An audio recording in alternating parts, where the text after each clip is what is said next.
O să-l invit pe Daniel, care a venit din nou foarte pregătit.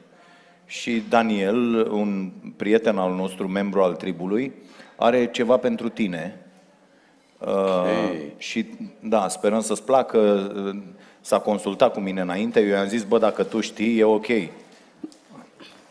Așa. Bună ziua, mulțumesc. Ăsta Așa, o să trească să-l desfaci, și să ne zici despre ce e vorba. Dacă mă ajutați, e foarte bine. Da, Daniel face, stai să zic imediat ce se vede ce e acolo.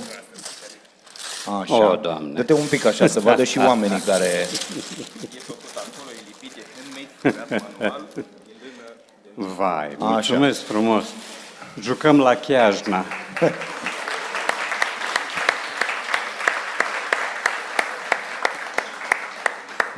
Mulțumesc tare mult. Da. Mulțumesc. Deci, nu-mi spuneți cât e scorul. A început Concordia cu Poli. Nu vă uitați. O să fie rău. Ok. Așa. Uite, hai să-l... hai să-l punem... Unde îl pun aici? Uite, o să-l punem aici. Vrei să-l pun în față? Deși, bă, să-mi faci și mie unul cu petrolul, ca să...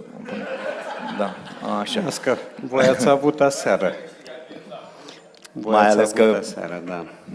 ales că ce am văzut aseară... Știi că noi suntem frați cu aia care v-au bătut aseară. Pe asta zic, las că-l punem aici, că vrei. mai așa, lasă așa, tată. Lasă așa, mai bine și ți-l dau când pleci. Da. E mai ok. Păi să nu-mi dai bunul cu uda. Da. Mulțumim, Daniel. Voi mai aveți ceva de la Daniel? Când a venit Cătălin, v-a făcut o chestie cu vorbitorii, nu știu dacă ai apucat să o vezi, tot cu...